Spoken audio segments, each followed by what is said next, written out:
आपला महाराष्ट्र असा आहे, कोणी बी आलं तर त्याला पाहुणेच म्हणतात, त्यांना काही दुश्मन म्हणत नाही.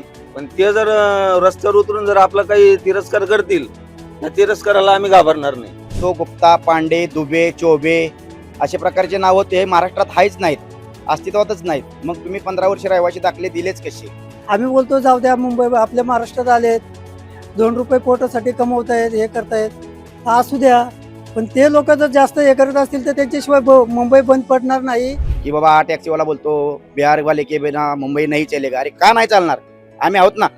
आम्ही आता 8 तास चालवतोय, उद्या 15 तास चालू. ज्याला मराठी बोलायचं ना थांबायचं महाराष्ट्र म्हणजे आपल्याला नाही, त्यांना नाही जमत मराठी बोलतात, त्यांनी आपल्या गावाला निघून जायचं. की महाराष्ट्रीयन माणूस हा मागे राहत चाललाय आणि परप्रांतातून आलेली जी पब्लिक आहे ती पुढे जात जाते. परिणाम तर होईलच, परिणाम तर होणार. परप्रांत निघून गेलं तर मग कामं राहणार नाही, लोक मग कोणाला पाहिजे. मराठी माणसं ती कामं करू शकत नाही. मराठी माणसं पण करतात, असं काय नाही की मराठी माणसं नाही करत, मराठी माणसं पण करतात कामं, असं काय नाही. कारण इथे मराठी माणूस टिकला पाहिजे, आज महाराष्ट्रामध्ये पण टिकला पाहिजे आणि मुंबईत तर पहिल्यांदा टिकला पाहिजे. फक्त मराठी बोलता यायला नाही पाहिजे, तर ती लिहिता वाचता सुद्धा यायला पाहिजे मराठी.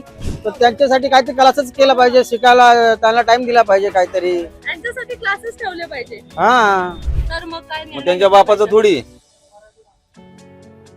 बापाचं थोडी महाराष्ट्र आहे. एक जर भैया गावाला गेला तर 15 भैया घेऊन येतो. तसं आपला मराठी माणूस एक जर गावाला गेला तर 10 जणांना सांगतो नको येऊ. मी चेन्नई तमिळनाडूला गेलतो, तिथे गेल्यावर आता ते त्यांची 2च भाषा आहे, एक त्यांची तमिळ आणि एक इंग्लिश. तिथे गेल्यावर मी श्रीदेवीच्या कंपनीमध्ये होतो, तेलच्या कंपनीत. तिथं फक्त एकच होतं, अंड्रा. आता काय तुझी भाषा मला येत नाही, तुझ्या महाराष्ट्रात तुझी भाषा मला बोलायला लावतोय. निर्णय योग्य घेतलाय, पण वेळ झालाय, खूप वेळ झालाय. साधारणतः आज तुम्ही बघा, प्रत्येक पार्किंगला पण तेवढ्याच रिक्षा आहेत आणि रोडवर पण तेवढ्याच रिक्षा आहेत, असं आहे. त्याच्यामुळं पूर्णपणे रिक्षावाला हा भरकटलेला आहे. लायसन तर आता पूर्वीच दिलेले रद्द झाले नाही पाहिजे, कारण त्यांच्यावर पण अन्याय होईल. पण त्यांना एक वेळ देऊन त्यांना पण मराठी शिकवण्याचा प्रयत्न झाला पाहिजे. तुमच्यामुळे आमची वाट लागली ना. तुम्ही कमी कामात जर काम करायला लागले, आमची वाट लागणारच. आम्हाला बेकार मागायला लावले ना. आपण त्यांना सवलत दिल्यामुळे ते पुढे गेले. आपण जर ते काम केलं तर उद्या त्यांची गरज नाही आपल्याला भासणार. महाराष्ट्रामध्ये फक्त परप्रांतीय पब्लिक नाहीये, महाराष्ट्र हा मराठी माणसांचाच महाराष्ट्र आहे.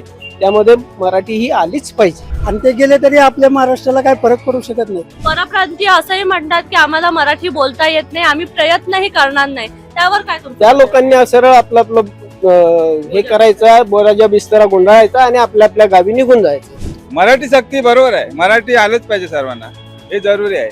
जर तुम्ही इतर राज्यांमध्ये जा, केरळमध्ये गेलात, कुठल्याही साऊथ इंडियन मध्ये गेलात किंवा त्यांच्याच युपी बिहारला जर गेलात, तर तुम्हाला जर भोजपुरी येत नसेल तर तुमचा तिथे राहून उपयोगच नाही. तो बट कोई ऐसा कहता है कि हम लोग मराठी नहीं सीखेंगे, हमको कोई गरज नहीं है. ऐसा नहीं बोलना चाहिए, गलत बात है. जिस राज्य में रहते हैं वहाँ का भाषा का सम्मान करना चाहिए.